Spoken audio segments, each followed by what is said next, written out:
C'est donc la deuxième initiative des Journées de la culture scientifique et technique. Et je me réjouis et je remercie l'équipe de zététiciens de l'Observatoire zététique d'avoir accepté de prendre en charge cette soirée sur la zététique. L'Observatoire était déjà venu il y a 4 ans, dans le cadre de ces journées. Je pense que la zététique est une œuvre d'utilité publique. Quand vous allez sur le site de l'Observatoire zététique, qui est un site à Jeannette, l'Observatoire zététique de Grenoble, vous lisez: la zététique se présente comme une méthode de recherche fondée sur le doute et la vérification des informations. Je pense que si chaque matin et même plusieurs fois par jour, on avait la sagesse de vérifier les sources d'informations et de faire marcher le doute, le monde tournerait autrement. Et tout à l'heure, j'étais au bureau municipal, qui continue à se tenir, et en reprenant les enseignements de la zététique qu'on trouve sur le site de Richard Brock, qui est donc un professeur qui enseigne à Sophia Antipolis, qui est donc les zététiciens, on trouve 35 enseignements de la zététique. Et je me disais, si vraiment on lisait de près ces enseignements, et on les faisait nôtres et on les faisait vivre, ça pourrait être utile. Je prends au hasard 4, je vais pas au-delà, on a donné 2 minutes. Un scénario n'est pas une loi. Quand je pense à tous les scénarios catastrophes dont on nous inonde, ça rejoint d'ailleurs dans 3 jours un débat sur les grandes peurs, donc un scénario n'est pas une loi. Accorder toute son importance à l'incertitude d'un résultat. Tous les jours, on est inondé de chiffres. Je pense aux manipulations des statistiques. On l'avait vu lors de référendums sur les sondages, etc. C'est vraiment immense. Le bizarre est probable. Donc, je trouve que c'est bien qu'on imagine un petit peu que le bizarre peut être probable, parce que souvent, quand un certain nombre de personnes affirment qu'un certain nombre de choses pourraient exister, on dit enfin c'est bien bizarre dans la scène. C'est vrai qu'on a un certain nombre de bizarretés dans notre pays, mais elles peuvent être probables. Et puis, une idée forte aussi, la charge de la preuve appartient à celui qui déclare. Donc, la charge de la preuve appartient à celui qui déclare. Quand on vous dit abondamment sur les médias que la sécurité sociale de l'emploi est une aberration, ceux qui vous annoncent qu'il faut vivre dans l'insécurité de l'emploi, ils n'apportent pas la preuve que c'est une nécessité économique. Et je m'arrête là et je passe la parole aux zététiciens. Merci. Traditionnellement, et je ne sais pas si certains d'entre vous étaient présents il y a 4 ans, on aime commencer nos interventions par une petite démonstration. Et je vous propose ce soir de commencer par un exercice qui est relativement connu, que vous avez tous probablement vu soit à la télévision, soit au théâtre. Et donc on va faire un petit peu d'hypnose. Alors je tiens à vous dire que je ne suis pas hypnotiseur, je suis amateur, je débute. Et donc c'est loin d'être parfait, mais bon, on peut tirer un certain nombre d'enseignements de la démonstration qu'on va vous faire. Et notamment parce que c'est un tour, encore une fois, que vous connaissez pour la plupart d'entre vous tous très bien. Et je ne suis pas sûr sur l'hypnose, par exemple, chacun sache exactement à quoi s'en tenir. Voilà. Alors le problème, c'est que vous connaissez le principe de l'hypnose, je vais avoir besoin d'un volontaire ou d'une volontaire. Il n'y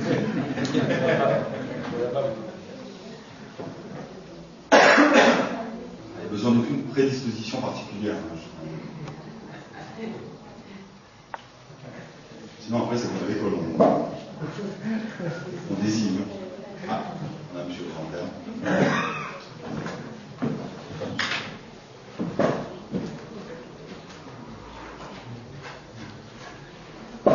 Vous sortez pas juste une grave opération, une solution robuste. Je n'irai pas jusqu'à dire robuste, mais je ne pourrais pas casser en deux. Ça va bien aller juste. pouvez nous signer des charges en fait. Ouais.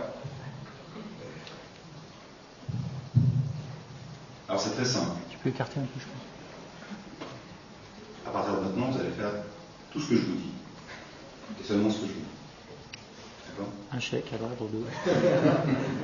Je me débarrasse de mon argent, ça vous arrange. Allez-y, allez-y. Ça commence mal. Comme ça, je prends pas de risque à considérer. Là, c'est bien les choses suivantes.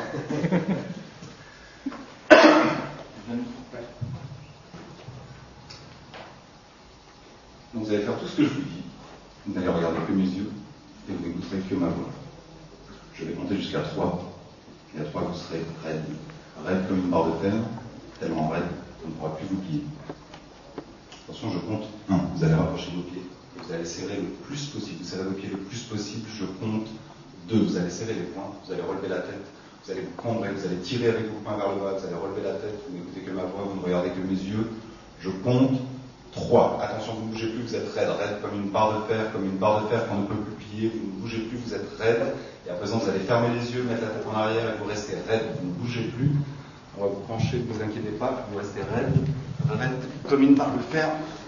Comme une barre de fer, vous n'écoutez que ma voix, vous mettez la tête en arrière, vous fermez bien les yeux, vous êtes raide, serrez bien les poings, serrez bien les pieds, vous restez raide, vous n'écoutez que ma voix. Attention, vous êtes raide, raide, et vous tenez sans difficulté, cambrez-vous bien. Attention, voilà. Vous êtes bien, vous êtes détendu, vous êtes... Vous tenez, non, évitez de rire, tenez-vous. Restez concentrés, tenez-vous bien droit, tenez-vous raide. Attention, on va vous poser quelque chose sur le ventre, c'est un peu lourd, mais ne vous inquiétez pas, vous allez arriver à tenir sans aucun problème, vous n'écoutez que ma voix. Attention, tenez-vous bien raide, bien cambré, serrez bien les poings, serrez bien les jambes, vous êtes raide, attention. Hop là, on va vous remettre en place. Et vous allez revenir doucement à vous. Respirez, détendez-vous, revenez à vous, respirez bien par la bouche. Voilà, un peu ouvrir les yeux. Alors, c'était comment? Il y a un peu douloureux là, au niveau de la nuque. Et je pense que je dois faire des abdos. Parfait. Eh bien, merci. Merci de votre démonstration.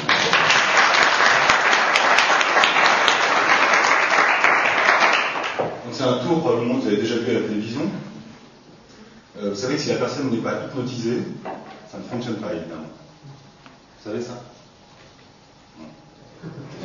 Alors ce que je vous propose, c'est qu'à la fin de la conférence, on va installer les tréteaux ici, et on va proposer donc aux gens qui souhaitent faire l'essai de venir, et à leur tour de se mettre entre les deux tréteaux. D'accord? Et puis vous choisirez hypnose ou pas hypnose. On verra si ça fonctionne ou pas. D'accord? Je vous propose de revenir un peu plus tard, c'est-à-dire en fin de conférence sur cette expérience-là, vous dire un petit peu les enseignements qu'on peut en tirer. Je vais laisser la parole à mon ami Richard, mon voisin, qui va nous faire l'introduction du premier thème. C'est bon pour le son? Ouais. Bonsoir. Moi je vais juste me contenter de... Donc on va prendre 5 minutes chacun, à peu près, histoire de ne pas prendre trop de temps et de vous laisser un peu le champ au débat.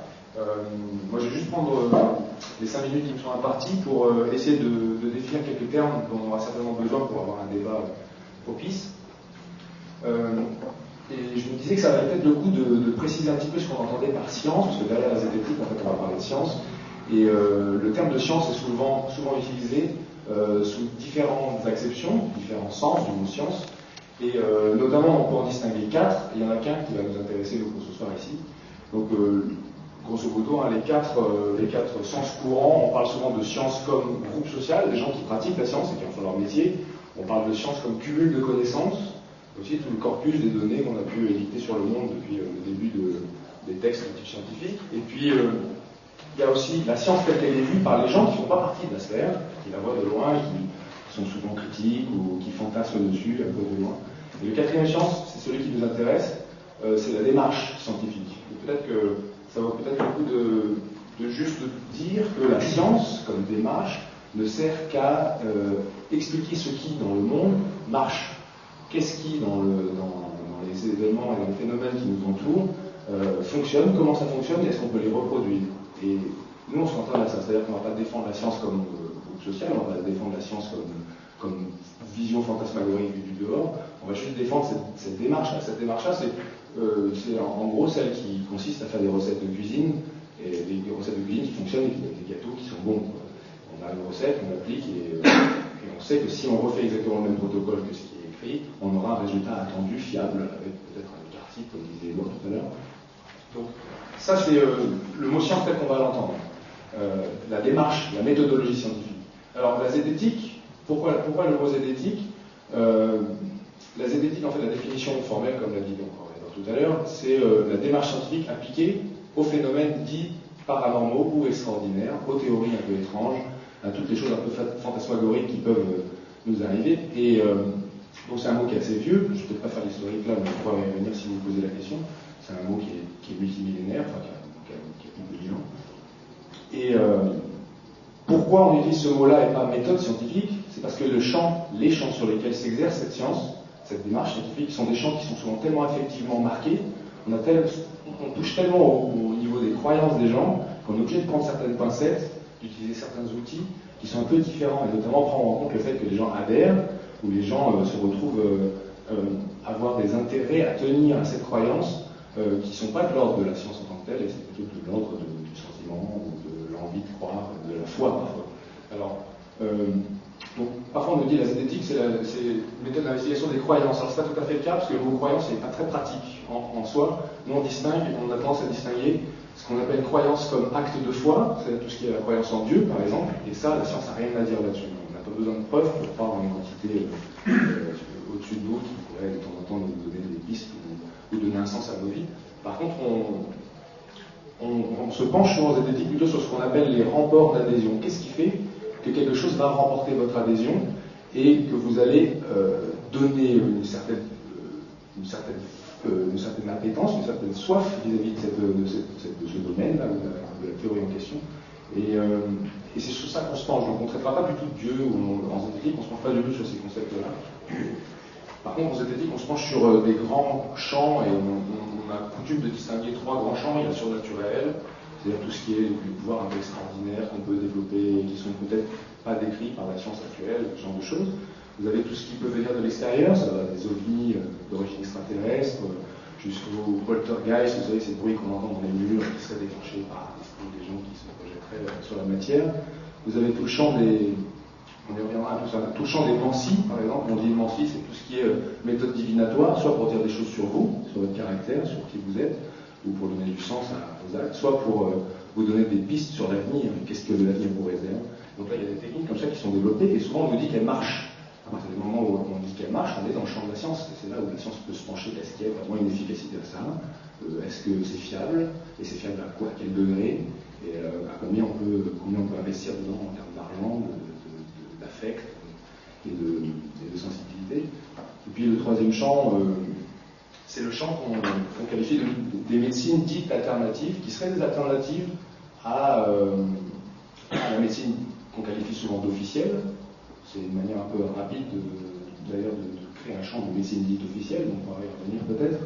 Et ces médecines alternatives-là, on nous dit oui, elles fonctionnent, elles marchent. À partir de là, nous en zététique, on se penche sur ça, on essaye sans a priori, d'essayer de voir si effectivement il y a une efficacité à ça. Est-ce que la thérapie qui est proposée, elle a un intérêt, un réel intérêt. Alors, il s'avère que parfois c'est le cas, et parfois on a des raisons de douter de ça. Mais pour pouvoir arriver à conclure ce genre de choses, on est obligé de bâtir des processus de validation qui nécessitent un document assez particulier. Et je cède la parole à Fabrice, parce que je ne vais pas parler trop longtemps, pour vous parler un petit peu de ce que l'on essaye de faire vis-à-vis des prétentions de ce type-là. On nous dit que ça marche. Alors, en fait, face à un phénomène ou quelqu'un qui dit j'ai un don particulier, je sais faire ça, ou tel phénomène, on dit quand il y a la pleine lune, il se passe ça, etc. Alors, bien souvent, le premier réflexe, qui n'est pas un bon réflexe, c'est de commencer à chercher des explications, à vouloir en disserter. Parfois dans la presse, on trouve ce réflexe un peu rapidement de commencer à faire des longs laïus, alors que la première chose importante, et ça va être le cas d'ailleurs pour la presse aussi qui est censée faire des enquêtes, c'est avant de commencer à expliquer et disserter, c'est bien sûr qu'on a observé quelque chose. Et donc de savoir, est-ce quelque chose à voir? Est-ce que vraiment il s'est passé quelque chose avant de donner des explications d'un truc que d'être pas certain? En fait, donc, la zététique se passe plutôt là, avant de bâtir des explications. Ça, effectivement, c'est le rôle de gens d'avoir des théories, etc. Nous, c'est déjà de voir quand est-ce qu'on peut dire qu'effectivement un fait semble établi, un phénomène semble établi ou pas. Alors évidemment, si on dit oui, il y a 10 ans, j'ai vu un truc dans le ciel, bon, c'est un petit peu difficile. Donc il faut des choses qui soient un peu reproductibles. Donc effectivement, un phénomène comme pleine nuit, il se passe quelque chose, quand ça se reproduit régulièrement, quelqu'un qui dit qu'il y a un don, on peut le tester, donc voilà. Donc à partir de là, on peut faire des expériences. Non, comment on fait des expériences? Alors le problème, c'est que moi je peux faire des expériences, mais j'ai beau être scientifique, j'en suis pas moins humain. C'est-à-dire que j'ai ma subjectivité, j'ai mes a priori, j'ai mes croyances. Comment je fais pour pas me tromper moi-même? Et on a su des tas de fois où, ça arrivé des tas de fois où les gens, même des scientifiques, peuvent se tromper eux-mêmes très facilement. Comme vous savez, nos sens nous trompent, on a tendance à voir ce qu'on veut voir. Donc voilà, et c'est aussi vrai des scientifiques que n'importe qui. Donc comment on fait faire une expérience où on enlève un peu la subjectivité? En fait, c'est ce qu'on appelle le protocole. Le protocole, c'est un ensemble de petites règles où si on les suit, on évite bien des problèmes. Donc en fait, la première des règles, vous en avez peut-être déjà entendu parler, c'est ce qu'on appelle le double aveugle. Ça vous dit quelque chose? Voilà. Donc le simple aveugle, ça paraît tout bête, mais c'est pas tout le temps fait. C'est-à-dire que par exemple, si on veut voir si avec un pendule, je peux tester s'il y a de l'eau dans le verre, là, ou avec une baguette de poudrier, la première chose, c'est que la personne qui prétend qu'elle en est capable, faut au moins qu'elle ne voit pas la réponse. Il faut au moins cacher le verre, parce que sinon on peut imaginer que le fait de voir si le verre est plein ou pas, ça va influencer. Donc le simple aveugle, c'est déjà ça, c'est que la personne qu'on teste, si on veut juste tester si le pendule ou la baguette détecte l'eau, il ne faut pas que la personne l'ait vu aussi. Mais ça ne suffit pas en fait. En fait, le double aveugle, ça veut dire que l'expérimentateur lui-même, il ne faut pas qu'il sache, il ne faut pas que les témoins sachent non plus quelle est la réponse. Donc si on met des yeux bandés à la personne qui fait l'essai, ça ne suffit pas. Il ne faut pas que les témoins voient. Évidemment, si ça se fait devant une salle, il ne faut pas que la salle voit non plus la réponse. Alors pourquoi? Pour la salle, vous avez peut-être déjà vu, c'est un tour de magie de base, qui est un complice dans la salle, qui fait un petit cuitement de chaise, un bruit convenu à l'avance, que si on ne sait pas, on ne peut pas le détecter. Mais même en dehors de ce cas-là, même dans des cas de bonne foi, il y avait eu un cas par exemple où il y avait un cheval qui savait compter. Et on lui demande combien font 3 x 4, avec son sabot, il tapait. Et puis en fait, quand il approchait de la réponse, il y avait un frémissement dans la salle, les gens retenaient leur souffle, et le cheval il sentait ça. Et souvent l'expérimentateur, effectivement, si c'est la réponse, il va avoir un petit sourire pas pareil, un petit geste, un petit signe, et que l'autre personne ne le perçoit pas forcément consciemment, mais ça donne un message. Donc si on veut être sûr de ne pas biaiser, de ne pas faire d'erreur, voilà, il faut que celui qu'on teste ne sache pas, et que l'expérimentateur ne sache pas non plus quelle est la réponse. Donc il y a un verre, il est plein, il est vide, personne ne le sait, on fait le test, on voit ce que ça donne. Voilà. Un autre point qui est important aussi, c'est que la prétention de ce qu'on sait faire, ou la prétention de ce que c'est que le phénomène, il faut que ce soit précis. Alors, quand vous regardez les horoscopes de Tessier pour 2006, et qu'on vous dit, oui, il va se passer un événement important en début d'année. Un événement important, c'est quoi? Évidemment, après, il se passe un truc, on va tester un événement important. Début d'année, ça va jusqu'où? Alors, si on nous dit un séisme va se passer en début d'année, bon, c'est déjà plus précis, mais un séisme, c'est à partir de quelle force? Enfin, voilà. Si un truc se passe avec la pleine lune, qu'est-ce qu'on appelle la pleine lune? C'est de quand à quand? Il faut un critère où on sache, où tout le monde soit d'accord, c'est réussi ou c'est pas réussi, quoi. Voilà, avec ça, on peut passer à la suite. Oui, parmi les prétentions, il y a un truc qui est important, c'est que c'est la performance. Parce que personne ne sait réussir à 100% quelque chose. Il n'y a pas besoin pour détecter quand quelque chose est caché, est-ce que le verre est plein ou pas. Si je fais mieux que le hasard, au hasard, si je tire à pile ou face pour savoir quelle va être ma réponse, j'aurai une chance sur 2. Si je trouve juste 8 fois sur 10, c'est déjà pas mal. Hein, donc si je trouve juste 9 fois sur 10, je suis fort. Si je trouve 6 fois sur 10, je suis moins fort, mais j'ai quand même un don. Donc il faut savoir quelle est la prétention, parce que sinon on ne sait pas combien d'essais il faut faire. Alors justement, pour savoir combien d'essais il faut faire, voilà, si quelqu'un a réussi 7 fois sur 10, est-ce que c'est bon ou c'est pas bon? Quand vous tirez à pile ou face, des fois vous tirez pile 7 fois, ça peut arriver. Alors comment savoir? Donc pour ça, c'est là où il y a un petit bout de maths. En fait, c'est les statistiques qui nous disent, par rapport à la certitude qu'on a, par rapport à combien, la prétention combien elle est précise, ça nous dit combien de tests il faut faire, c'est faire 1000 tests. Alors au passage, ça vous met peut-être un rapprochement. En fait, c'est avec les sondages, c'est exactement le problème des sondages. C'est qu'on sonde un certain nombre de personnes, à partir de combien on peut savoir qu'on s'est trompé, ou qu'on a eu à peu près juste, ou qu'on a une bonne fiabilité. C'est le même principe en fait. Donc si on sait quelle précision on a, etc., on peut savoir combien de tests il faut. Et voilà, et une fois qu'on sait qu'il faut faire 1000 tests, il faut s'y tenir. C'est vachement important de s'y tenir à faire des mini-tests. Parce que on a toujours tendance à vouloir trouver des choses, surtout après qu'on ait fait les calculs, on a tendance à vouloir regarder dedans et puis trouver des séries. Vous savez, quand vous avez mis le nombre, vous pouvez toujours aller chercher, oui, mais alors par exemple, là il y a eu 10 de suite, il a réussi, il était très fort. Bon, sur le début il était pas très bon, mais à la fin, son don, il s'est réveillé, il était chaud là. Et vous savez, en fait c'est le problème c'est l'effet loi des séries. C'est qu'en fait, contrairement à ce qu'on croit, des séries c'est très probable. Si vous prenez une série de 1000 chiffres, il va toujours avoir des choses un peu spéciales dans la liste. Donc non, il ne faut pas regarder, il faut rester à la tentation des choses spéciales dans la liste de 1000 nombres, il y en a toujours. On a dit il faut 1000 nombres, on fait les 1000 essais, on fait la moyenne, on voit ce qui se passe. Voilà. Donc voilà, on a une prétention précise, on a dit qu'on faisait une expérience, on l'a fait en double aveugle, quelqu'un au début prévoit quand est-ce qu'on va mettre un verre plein ou vide, c'est pas celui qui fait l'expérimentation. On tire au hasard, donc au début, est-ce qu'il va y avoir des verres pleins ou vides, de vin ou d'eau, voilà. Mais on tire au hasard, mais comment? Est-ce que c'est moi qui décide? Ah oui, tiens, là, je vais le mettre plein, je vais le mettre vide, comme ça, à ma guise. Alors le problème, c'est que les humains ne savent pas générer du tout un bon hasard. Alors avec de l'entraînement, pour réussir à, si vous dites vraiment pile, face, pile, face, avec de l'entraînement, vous arrivez à faire autant de piles que de face, tout le monde peut. Et même avec de l'entraînement, quelque chose que vous n'arrivez pas à faire, c'est que vous alternez trop.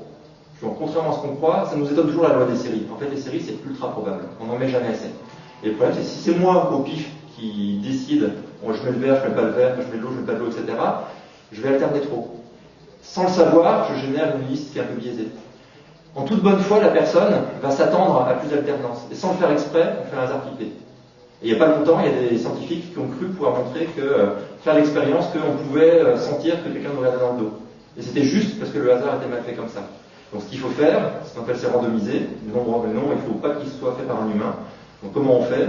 Si on n'est pas riche, on prend une pièce et on tire à pile ou face, on prend un dé. Et si on est plus riche ou on est moderne, on prend un ordinateur. Et on dit qu'on randomise. Voilà. Comme ça, pas de problème. Donc récapitulatif, voilà. Si on veut se débarrasser de la subjectivité, il faut le double aveugle, il faut des prétentions précises, il faut calculer le nombre d'essais qu'il faut pour savoir si c'est une réussite ou pas, et puis il faut randomiser, pas de tête. Donc avec ça, on espère avoir enlevé à peu près la subjectivité. Alors ça, sur un point auquel je ne suis pas rentré, bien dans le détail, c'est sur la prétention précise.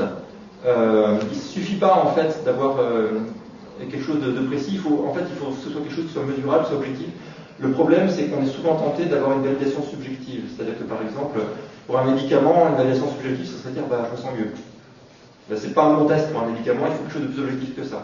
Voilà, mais pour la validation subjective et puis les risques auxquels ça nous entraîne, c'est ce qu'on va voir un peu maintenant avec Karine Dorcel au sujet de la voyance et démentie, parce que c'est très lié à ces aspects de validation subjective.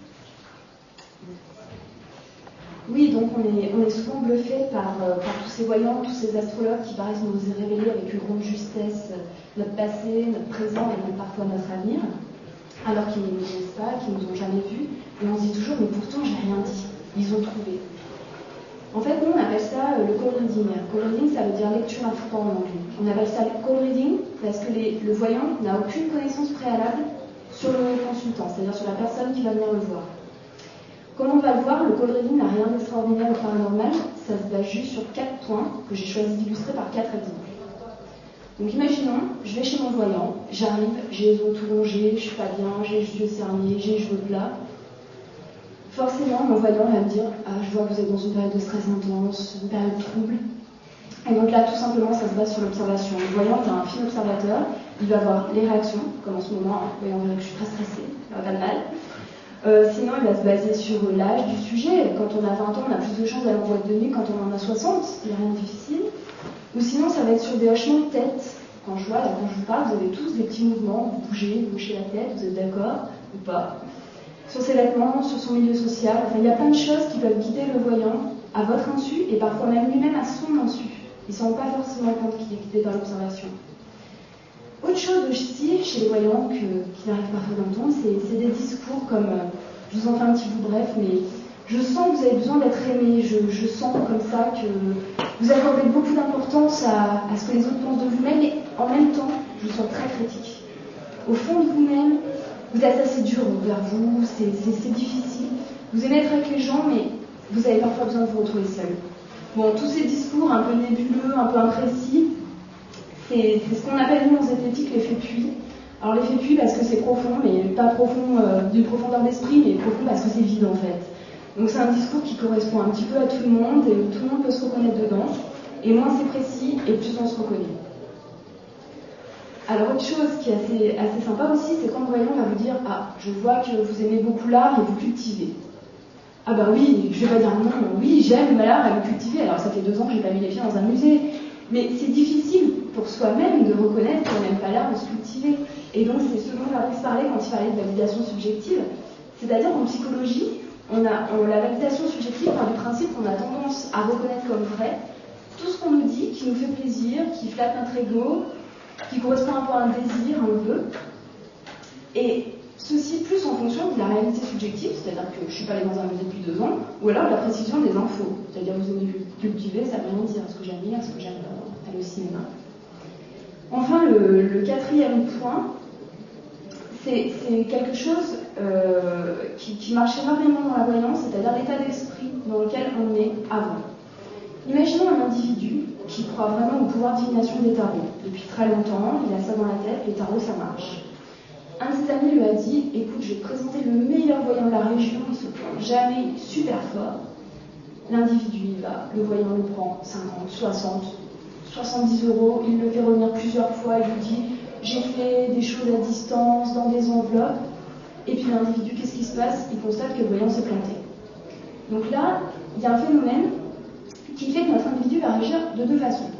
La première façon, l'individu va dire « Bon, ok, le voyant s'est trompé sur tel truc, mais à côté de ça, la majeure partie des choses qu'il m'a dit, c'était vrai.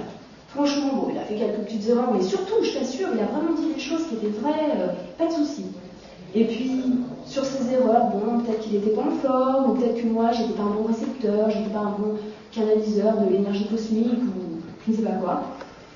Et ça, c'est vrai que c'est extrêmement difficile pour un individu de ce type d'accepter que le voyant est incompétent.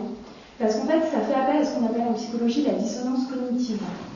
C'est-à-dire en fait que quand on a 2 propositions qui nous semblent vraies, qu'on présente en même temps, et que ces 2 propositions, il y en a une qui implique la négation de l'autre, par exemple dans notre exemple, il y a les croyances qui sont pas en fonction de la réalité, c'est impossible pour l'individu de gérer, donc il a tendance à resserrer cet écart pour avoir ce qu'on appelle une consonance cognitive, et au final, comme on l'a vu, pour trouver soit des excuses aux voyants, soit en utilisant ce qu'on appelle la mémoire sélective.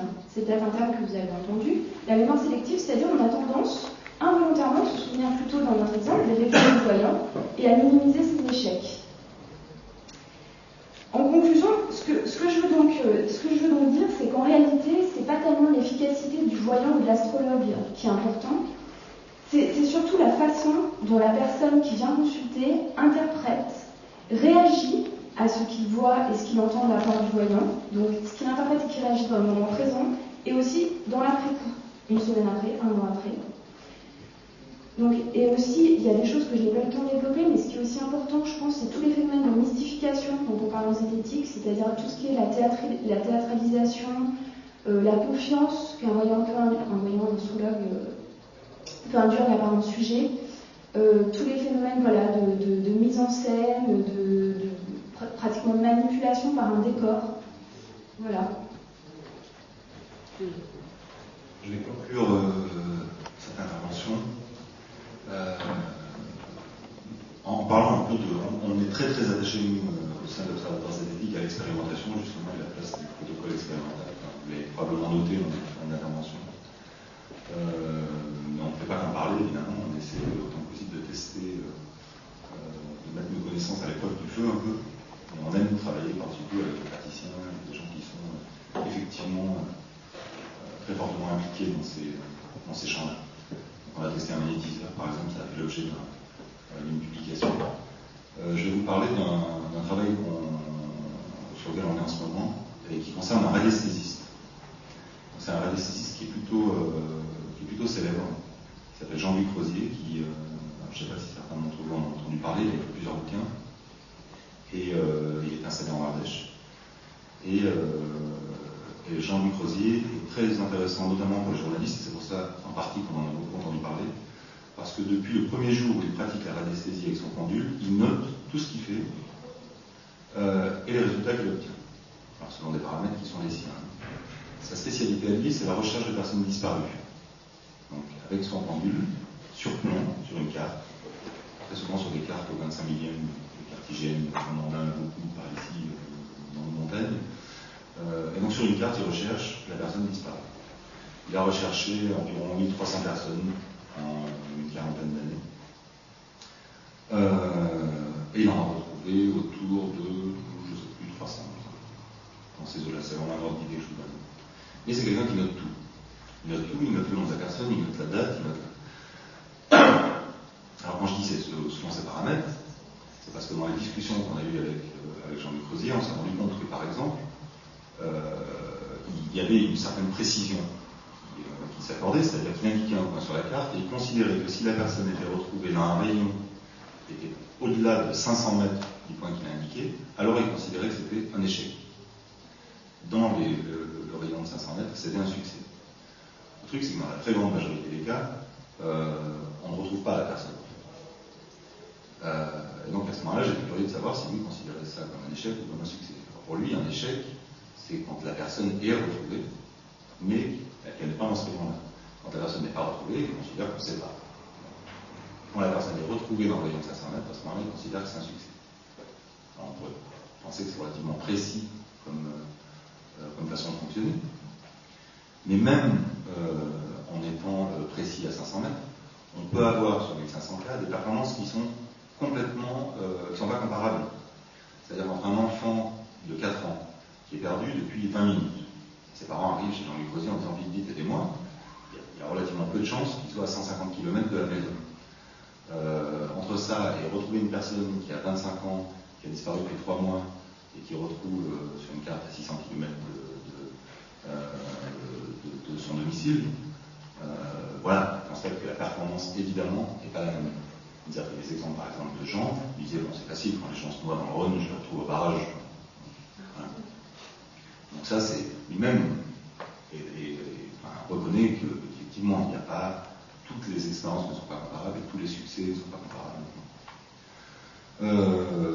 Quand on a décidé de travailler sur le protocole de l'anesthésiste, on a d'abord demandé à Jean-Luc Rosier parce que c'est l'anesthésiste le plus célèbre et qu'à t'en faire de travailler avec quelqu'un, on préférait travailler avec quelqu'un dont les gens qui ont nos travaux ne remettent pas en cause la compétence, parce qu'on est très souvent face à des gens qui disent oula, ok, ce magnétiseur a fait une expérience avec vous, ça a été un échec, mais il valait rien comme magnétiseur.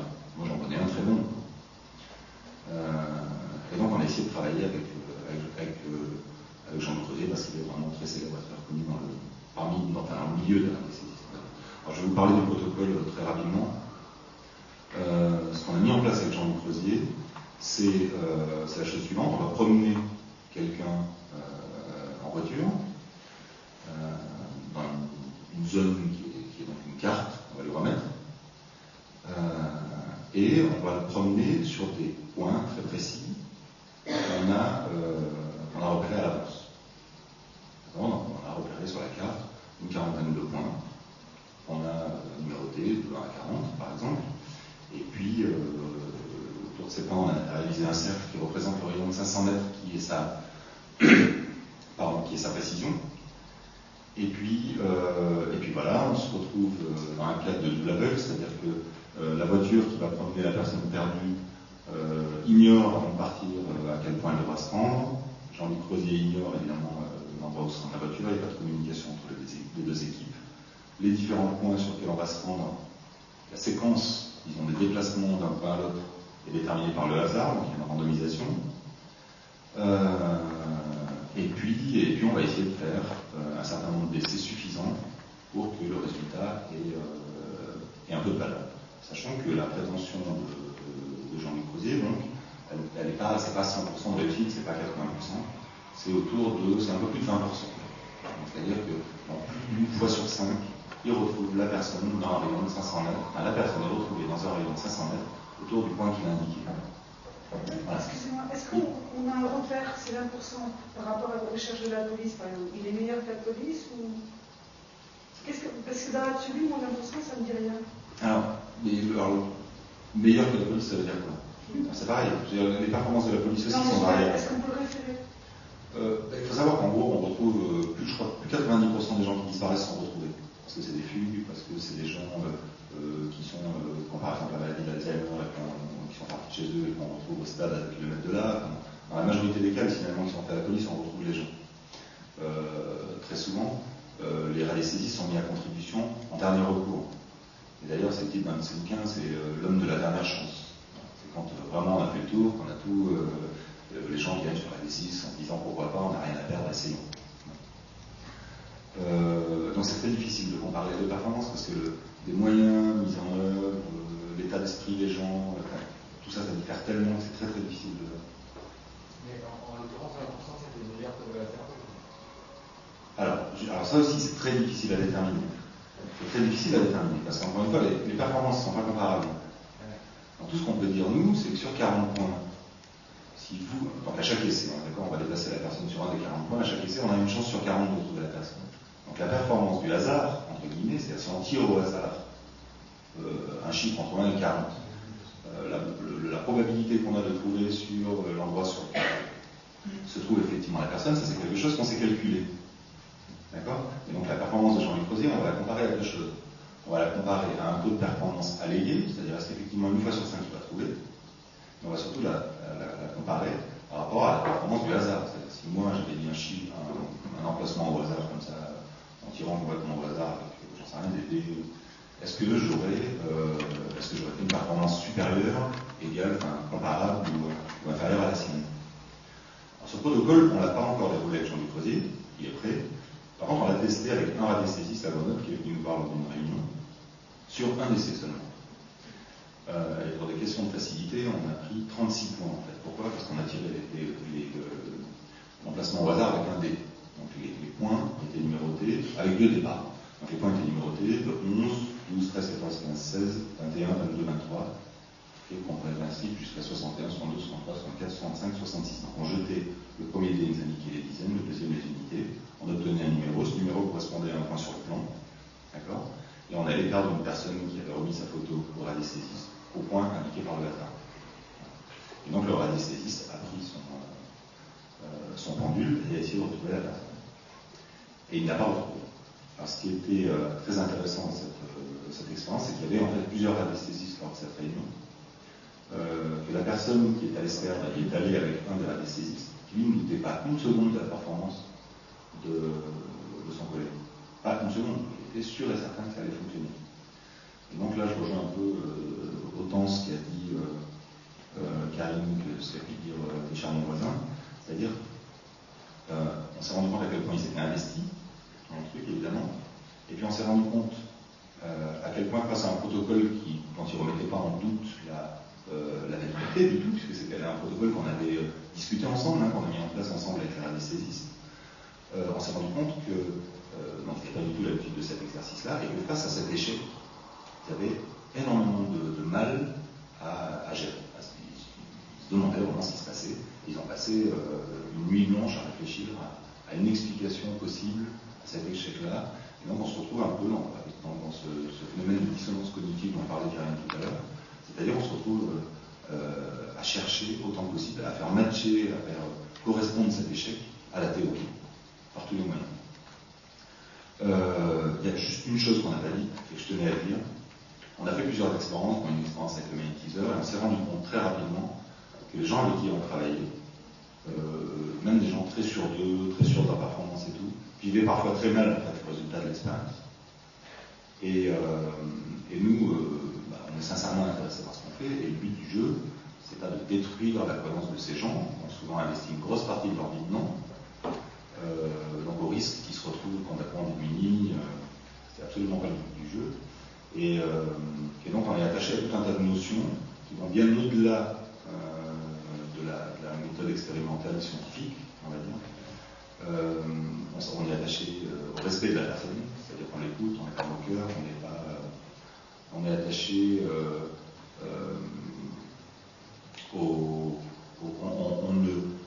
on peut douter, on doute forcément, disons, dans le cadre du protocole lui-même de sa performance, c'est-à-dire qu'on n'a pas à prendre en compte son état psychologique du moment où on le fait.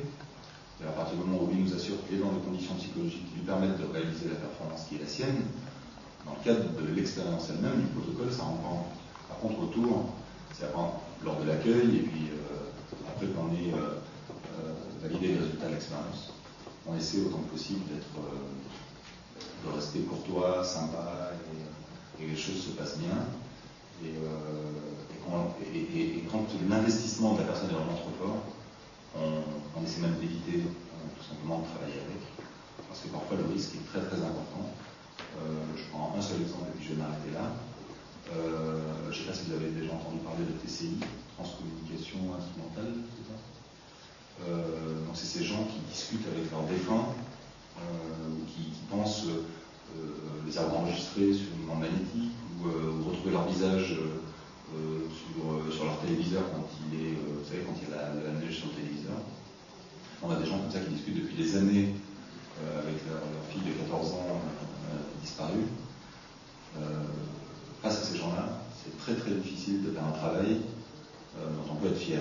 Ça peut être très intéressant, évidemment, parce qu'on est face à un phénomène, on pourrait mettre en place tous les outils, et derrière, l'investissement de ces gens est tel, et les conséquences, disons, d'un travail de ce type-là sur ces gens qui pourraient être tellement dévastatrices qu'on préfère très souvent s'abstenir, travailler avec eux et même d'intervenir souvent dans les débats quand on est face à ce genre de problème. Donc voilà, maintenant ce que je vous propose, c'est de vous donner la parole à vous, pour poser des questions, pour échanger, nous donner votre avis. Je vais juste dire un petit mot comme promis sur l'expérience qu'on a fait avant de commencer à parler.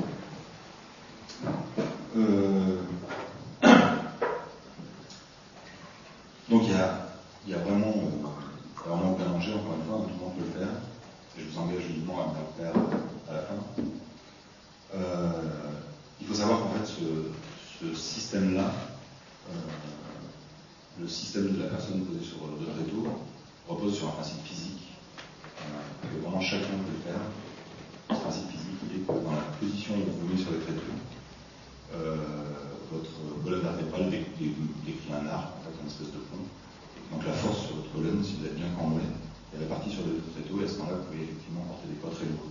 Nous, on fait régulièrement monter les enfants, par exemple, sur le ventre de celui qui est... L'hypnose autour, c'est du spectacle, beaucoup. C'est beaucoup de spectacle, on parle vite, on parle fort, on regarde intensément. C'est aussi de la suggestion, parce qu'il faut qu'une personne qui ne connaît pas le principe se mette physiquement quand même dans un état qui lui permette d'exécuter le tour. Le placement des tréteaux est très important. C'est-à-dire qu'il faut qu'il soit placé au-dessus de l'articulation du cou et au-dessus de l'articulation de la cheville. Sinon, évidemment, on n'a pas assez de force pour résister. Donc, vous ferez très attention à ça la prochaine fois que vous verrez ce tour. Vous verrez que systématiquement, les tréteaux sont placés au niveau des mollets, au-dessus de la cheville, et au niveau des omoplates, entre les omoplates et le cou. Et donc, si ça vous intéresse, on peut faire l'expérience tout à l'heure. Vous verrez que si on pose sur les chevilles et sur le cou, vous ne tenez plus du tout. Et si on vous pose sur le ventre, vous allez à l'hôpital. C'est pour ça que personne ne le fait. Alors qu'évidemment, si on était effectivement hypnotisé, effectivement raide comme une barre de fer, tellement raide qu'on ne peut plus plier, on devrait pouvoir vous poser dans n'importe quel sens, ça ne devrait pas poser de problème. Voilà. Si on fait ce type de tour-là, c'est plus pour l'aspect pédagogique du tour. C'est expliquer que derrière, il peut y avoir, aussi étonnant que ça puisse paraître, il peut y avoir des principes physiques relativement simples.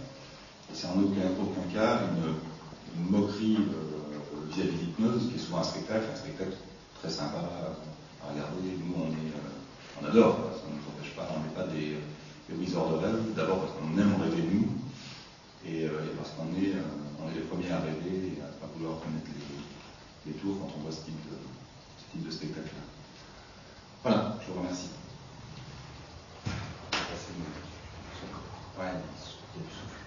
Celui-là, il est mieux. On fait chacun un micro.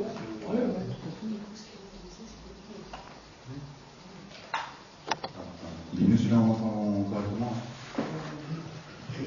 Question ?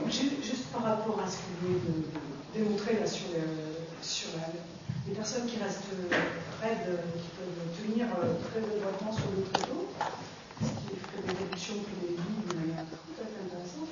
Mais après reste entier le problème de l'hypnose. Parce que là, ça renvoie à une autre question. Bon, il y a quand même des scientifiques, je ne sais pas, Simon, d'autres, là, ils ont joué avec le Charcot. Alors l'hypnose. Moi, je pourrais pas une petite chose, c'est que peut-être que l'hypnose existe à ce point de vue-là, ça dépend, par exemple, dans le cas d'expérience, qui est venu nous poser une question, parce que souvent on fait des tests, parce qu'il y a des gens qui sont même candidats à faire des tests. Là, la question c'était, est-ce qu'il y a besoin de l'hypnose pour tenir sur le tréteau?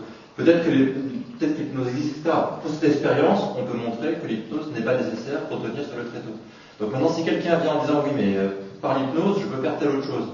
Donc on peut monter une expérience autour de ça et voir effectivement si avec et sans, ça se produit ou pas. C'est pas à nous d'aller chercher des choses. Nous, on se contente de savoir juste quand est-ce qu'on peut dire ou pas que quelque chose est allégué. Peut-être juste pour rajouter un petit point là-dessus, il y a souvent ce qu'on appelle l'hypnose médicale. Et il y a notamment une dame en Belgique qui s'appelle Madame Fémonville qui travaille avec l'hypnose. Et souvent les médias présentent l'hypnose médicale comme étant une alternative à l'anesthésie générale. Et c'est malheureusement pas le cas en fait. Et, tout le principe repose sur le détournement d'attention qui peut être fait lors d'une opération chirurgicale relativement banale. Et la personne se met à côté, donc j'ai vu faire Madame Fémonville un document vidéo, elle se met à côté de la personne et elle lui parle, elle lui raconte des choses jolies, elle lui propose de se projeter dans un champ et galoper nu en effet dans les blés. Et la personne pense à ça et pour les couples, le coup qui dépasse. Et ça ne remplace pas, c'est pas une alternative à l'anesthésie générale. Donc les prétentions qui sont données à l'hypnose médicale sont souvent largement gonflées par les médias, mais c'est pas inintéressant en soi. Par contre, des prétentions du type l'hypnose peut permettre de mettre des gens dans des états dans lesquels ils sont obligés de se soumettre à la volonté de quelqu'un d'autre, par exemple, on n'a jamais pu mettre en évidence de cas comme cela. Et si les gens se prêtent à l'obéissance, c'est de leur propre fait. Et c'est souvent aussi, c'est pour ça que l'hypnose de spectacle marche bien, c'est-à-dire quand vous vous retrouvez sur une scène et que tout le monde vous regarde, en général vous faites exactement ce qu'on vous dit, vous êtes tellement stress, tellement envie de ne pas gâcher la prestation que vous faites à peu près ce qu'on vous dit, quoi. Et donc il n'y a aucun cas, après on peut rentrer peut-être dans les détails, je ne sais pas si c'est très intéressant, mais il y a des phases qui posent un peu problème, notamment des phases au niveau de l'endormissement, où on a tendance un peu à mélanger le réel et puis le rêve, des phases qu'on appelle hypnopompiques, des phases hypnagogiques au moment où on se réveille ou au moment où on s'endort, ou la sonnerie du téléphone, on ne sait pas trop si c'est notre rêve ou si c'est nous. Et ces périodes-là, qui sont un peu indéfinies, on pourrait peut-être parler d'un état de conscience un peu intermédiaire, mais il n'y a pas une signature scientifique vraiment précise d'un état dit hypnotique qui pourrait poser l'hypnose comme un champ de recherche bien précis. Ça veut dire qu'il n'existe pas. On peut retenir simplement qu'il y a quand même l'hypnose médicale et l'hypnose de spectacle sont deux choses qui n'ont absolument rien à voir. D'un côté, ça utilise la suggestion dans les deux cas. Dans un cas, on peut rendre un spectacle, donc on essaie de faire du spectaculaire, de donner du plaisir aux gens. Dans l'autre, l'hypnose médicale telle qu'elle est utilisée aujourd'hui, elle est surtout utilisée dans le cas, par exemple, d'allergie à certains anesthésiants pour diminuer les doses. Voilà. Donc ça passe aussi par la suggestion, le détournement d'attention, et c'est utilisé pour diminuer les doses d'anesthésiants. Et bon, on ne fait pas d'opération à cœur ouvert sous hypnose.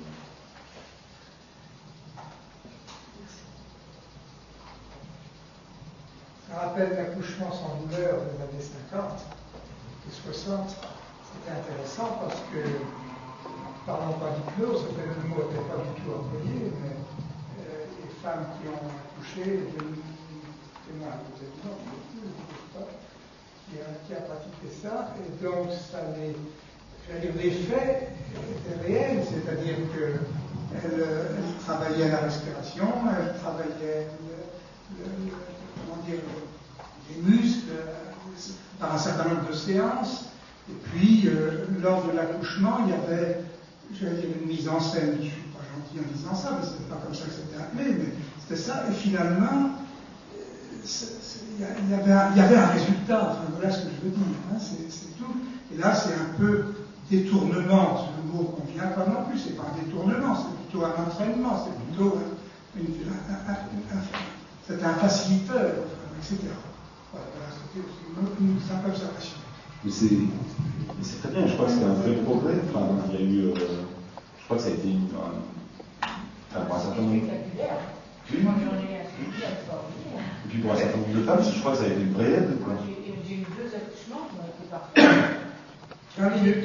20 minutes, et puis j'étais sûre que ça allait marcher. Donc je n'avais aucune appréhension, j'étais sûre que ça allait marcher, que ça marchait. Le truc, c'est qu'aujourd'hui, on est on est dans un système pour la péridurale.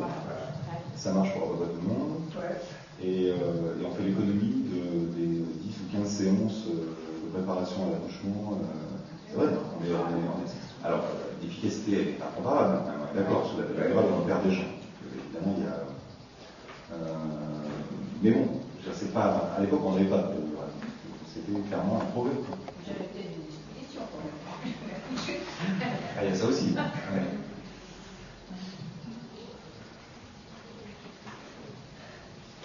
Une question à prendre. Ça fait un peu appel aussi avec les placebos, quelque part, en fait, parce que dans la démarche esthétique, votre intérêt, c'est quoi? C'est de tomber plus terre à terre ou c'est essayer de démontrer si tel phénomène fonctionne ou pas? Parce que quand on voit dans beaucoup de phénomènes, comme on peut parler d'accouchement, il y a aussi un effet placebo et l'auto-persuasion, en fait. C'est soit on est vraiment une démarche scientifique et limite on met la psychologie de côté, qui influence en fait le phénomène, ou voilà, c'est pour situer un. Déjà, moi, je pense que le monde scientifique prend en compte l'effet placebo et le met pas de côté, puisqu'il essaie de le tester en termes de résultats, puisque un médicament, lorsqu'il est mis sur le marché, il est testé le médicament, son placebo et rien du tout. Donc le placebo n'est pas forcément mis de côté, ça fait partie quand même de la médecine, de la science, de la psychologie, de plein de choses. Donc, je sais pas, sur le placebo, c'est un phénomène qui est présent dans quasiment tous les actes médicaux. Dans tous les actes médicaux, il n'y a pas besoin de. Déjà, on va parler des effets placebo, parce que les effets placebo, ils se logent dans plein de facettes de notre préhension de notre acte médical. Quoi. Le fait qu'on aime bien le public, le fait qu'on soit suggestible ou pas, le fait qu'on nous donne un médicament qu'on aime bien, qu'on connaît, qui a déjà marché pour nous, le fait qu'on. Par exemple, en ce moment, il y a des problèmes avec les génériques, les gens qui étaient habitués à des médicaments classiques, le générique qui leur est proposé maintenant, qui est sensiblement le même, enfin, exactement le même, c'est exactement la même molécule active qui est là. Les gens ne retrouvent pas le fameux Doliprane et autres petits produits dont le nom était si précieux dans la copie. Et ils trouvent que ça marche moins bien. Ils le perçoivent comme moins bien. Là, ça enclenche ce qu'on appelle un effet nocebo, c'est-à-dire l'inverse. On obtient un acte médical moins intéressant, parce que la personne elle en est plus mécontente. Quoi. Donc il y a plein de façons. Même l'emballage d'un médicament peut générer un effet placebo. Si vous mettez une couleur marronasse, un peu crado sur un paquet, enfin, les gens ne veulent pas. Si c'est un joli bleu, ciel éthéré, celluléen, les gens sont très contents. Donc il y a plein d'aspects comme ça à l'effet placebo, et quand on veut faire un test sur une thérapie, on est obligé de prendre en compte ça. C'est pour ça qu'on compare, comme disait Karine, un placebo, c'est-à-dire un médicament qui n'en est pas un, mais on fait croire qu'aussi, au même titre que le médicament qui est octroyé, et on compare le résultat. Et si le médicament qu'on a donné dépasse le bien-être qui est enclenché par le placebo, on se dit, ah, il y a une efficacité, effectivement, c'est un médicament qui un intérêt. Quoi. Je ne sais pas si ça répond à votre question sur le placebo. En tout cas, c'est un.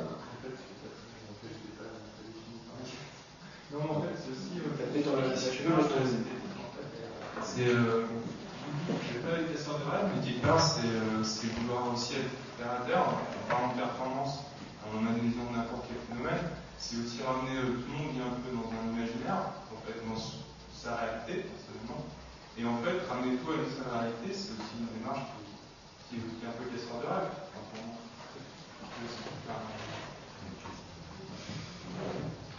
Est-ce qu'il y a un casseur de rêve? Moi, je veux bien répondre parce que avant de connaître la zététique, je venais de psychologie et j'avais un petit peu la même impression. C'est-à-dire, je me disais, les scientifiques généralisent, j'avais vu la sociologie, il y avait des phénomènes de masse. Et en fait, pour connaître la zététique depuis quelques temps, pas du tout. Puisque lorsqu'on décrit des expériences, par exemple lors de magnétiseurs, de radiesthésistes, on cite des noms, on est dans le nominatif. C'est pas du tout un briseur de rêve dans la mesure où c'est exactement ce que disait Nicolas tout à l'heure, dans la mesure où il y a des hypnoses de spectacle, on va prendre plaisir, on va pas être là à toujours démystifier.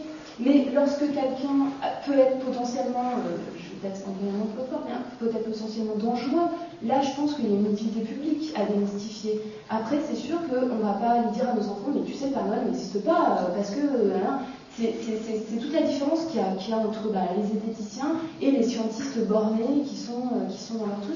Et j'espère qu'on n'est pas comme ça. Enfin, Dites-le nous. Moi, je voulais te dire, tu m'as dit. Oui, donc, il y a un peu deux aspects. Donc, effectivement, s'il s'agit pour s'amuser de regarder ce qui est marqué dans l'horoscope de TéléZ de ce jour, oui, on a le droit des fois de regarder pour s'amuser, voilà, des choses. On peut s'amuser à ce petit plaisir que quand la lumière est éteinte, de s'effrayer un peu de ce qu'il peut y avoir dans le noir. Voilà, bon, on est humain, il y a cette part de mystère qui est là un petit peu. Voilà, on peut s'amuser. Le problème, c'est qu'il peut y avoir des cas où on fait des choses pas du tout amusantes. Par exemple, quand vous avez des cabinets de recrutement où on va utiliser votre thème astral pour savoir si vous êtes la personne du poste, c'est important de savoir s'il y a de bonnes raisons ou pas d'utiliser ce genre de choses. Quand on va utiliser une analyse de votre écriture, ça m'intéresse de savoir s'il est vraiment prouvé que ça dit quelque chose ou pas sur ma capacité au poste, et savoir si effectivement j'ai été refusé à un poste ce genre de critères. Moi, là, j'ai plus envie que ce soit la part du rêve du recruteur qui joue, quoi. Il y a des fois où c'est sérieux. Il y a des fois où éventuellement, quand c'est vous et moi, il n'y a pas de problème. Il y a des fois où c'est vrai qu'il y a des personnes qui peuvent être plus fragiles parce qu'il vient d'avoir quelque chose dans la famille, et puis effectivement, il peut y avoir soit qu'il y a une personne pas recommandable, ou soit que la personne se met dans un système, ça sert de béquille au début, ça peut permettre de sortir d'un mauvais moment parce que ça redonne des petites certitudes qu'il y a à vivre, et puis après on rejoint à nouveau la vie normale. Et puis après, il y a des fois où on peut s'enfermer dans des choses comme ça. Alors après, c'est tout le problème de savoir, effectivement, comment on intervient, est-ce qu'on se mêle ou pas. Mais le genre de cas où, effectivement, aller vers quelqu'un, essayer de lui prouver que ce qu'il croit, c'est pas beau, qu'il se trompe, etc., c'est agressif. Par contre, il peut y avoir des gens qui viennent nous voir en disant, voilà, je me pose la question, il y a telle chose, qu'est-ce que vous en pensez, qu'est-ce qui se passe sur le stand de Science en Fête, la fête de la science, place Victor Hugo, chaque année, il y a stand d'esthétique. Voilà, les gens curieux qui veulent savoir, ils viennent, ils posent des questions, ils se font un avis, et on ne va pas courir derrière les gens. Je leur dis oui, qu'est-ce que vous croyez là? Non, mais c'est faux, vous ne vous rendez pas compte. Voilà, le but c'est pas d'être agressif, c'est des gens qui veulent savoir, il y a moyen de savoir. Quelque part, c'est comme la formation à l'esprit critique aussi. C'est comment on fait pour se doter de clés pour faire la part des choses et se faire un avis. Je crois que c'est très important, très important d'insister là-dessus. En fait, nous, on ne promeut aucune vérité. La seule chose qu'on essaie de promouvoir, c'est un certain nombre d'outils qui vont permettre aux gens de un peu tirer le vrai du faux dans les trucs auxquels ils sont confrontés. Mais nous, on est très mal à l'aise dans le rôle de ceux qui disent ça c'est bien, ça c'est pas bien, ça c'est vrai, ça c'est pas vrai, c'est vachement désagréable comme position. Et puis c'est pas du tout l'objet du truc. Nous, c'est vraiment de dire, voilà, on se rend compte que même des très grands scientifiques qui manipulent l'expérience, les protocoles expérimentaux à longueur de journée, peuvent être complètement démunis face à un magnétiseur. Et nous, vraiment ce pour quoi on se bat, c'est pour que les gens. Moi, je ne suis pas scientifique à l'origine du tout. Et j'ai mis en place des protocoles expérimentaux au sein de des protocoles qui sont relativement rigoureux, qui ont été élus par des gens qui sont des scientifiques. Et ce qu'on essaie de promouvoir, c'est ça, c'est de dire attention, la démarche scientifique, c'est une démarche éminemment populaire, c'est une démarche qui n'est pas du tout élitiste, c'est quelque chose qu'on fait de façon intuitive tous les jours. Je ne sais pas, vous discutez avec des scientifiques, quand vous sortez de cette pièce en passant par le mur, il y a une probabilité non nulle que vous passiez à travers. Alors pourquoi vous passez par la porte? C'est que quelque part vous avez appris que par le mur, la probabilité n'est quand même pas très très élevée. Et après tout le truc scientifique, derrière, il n'y a pas besoin de le connaître. La démarche scientifique, c'est pas un truc très compliqué. C'est encore une chose. Si à chaque fois qu'on me dit quelque chose et je suis pas sûre, il faut que je fasse 1000 fois l'expérience en aveugle, randomisée et tout, c'est peu vivable. Alors, c'est clair. C'est clair. D'où un autre aspect de notre travail qui est de communiquer les résultats. C'est pour que tout le monde n'ait pas à faire 1000 fois le gâteau pour qu'il soit bon, si vous voulez. Parce qu'on pourrait partir d'une recette, on pourrait prendre de la farine, des œufs, je reprends l'image de la recette tout à l'heure, prendre de la farine ou des œufs, mélanger, puis dire ça marche pas, je vais mettre un peu moins de farine, puis j'arrive au résultat, je dis ça y est, j'ai fait mon gâteau, et puis je le garde pour moi, et tout le monde se coupe des farines, des œufs, et pendant des. Voilà. C'est un peu le principe. C'est de donner la recette pour éviter la recette, et puis comment on met en place une recette, et puis la recette d'un certain nombre de gâteaux pour pas que les gens aient à refaire tout le travail empirique de recherche par exemple de gâteaux qu'on lui compte. Donc c'est vraiment Richard parle souvent de boîte à outils. l'outil zététique. C'est vraiment ça, quoi. C'est la seule chose qu'on essaie de mettre en avant. Et il n'y a pas besoin de connaissances scientifiques pour acquérir ces outils. C'est vachement important parce que, quelque part, ils nous ont été, enfin moi je l'ai vécu comme ça en tout cas en tant que scientifique, au début on parlait de protocole et je regardais des gens comme ça, quelque part ils nous ont été un peu, enfin ils sont un peu développés en dehors de nous, quoi. Enfin, des gens qui sont pas scientifiques. Alors que c'est des trucs qui sont profondément humains, quoi. Je vais vous poser quelques petites questions. Je précise, en introduction, je suis matérialiste athée pour situer l'intervention. C'est mal. Alors, première chose, deuxième introduction. Quand on lit Charpak, on est vraiment dans le vrai et le faux. Hein, on n'est pas dans ce que vous dites être votre attitude. Bon. Premier point. Ensuite, vous contestiez le fait qu'il y ait une science officielle, une médecine officielle. Qu'il y a bien une science officielle, une médecine officielle, et on sait quels dégâts ça peut faire. Alors ça, c'est les préambules. Voilà, question précise maintenant. Vos expériences sur la recherche d'eau, je veux dire que ça me sidère assez parce que il y a une expérience que tout le monde peut faire, c'est de prendre 2 baguettes de soudure en cuivre ou en alliage de je sais pas quoi, de se trimballer, on les plie, on les coude, on se trimballe sur une route, et généralement, à l'endroit de la canalisation d'eau, ça marche. Même moi, je l'ai fait. Alors, dire, c'est vraiment à la portée de n'importe qui. Alors, je sais pas. Alors, ça nous amène peut-être au deuxième point, qui est que lorsque vous mettez en place votre protocole, comment dire ça ? Vous mettez les gens dans une situation où ils sont dans un protocole, donc quelque part dans un jeu. Et ça me fait penser à la critique qu'on faisait, maintenant on ne fait plus de critique là-dessus, parce que c'est complètement démodé. Dans les années 70, la critique des tests, notamment des tests d'intelligence, et des gens qui avaient étudié la question étaient arrivés à la conclusion qu'il y avait quelque chose que ne pouvait pas tester les tests. Enfin si, la seule chose que testaient les tests, c'était la capacité de passer des tests, qui étaient liés à des considérations sociales, d'éducation, de milieu, etc., et de culture. Au sens général. Ou à l'entraînement, simplement. Et aussi à l'entraînement.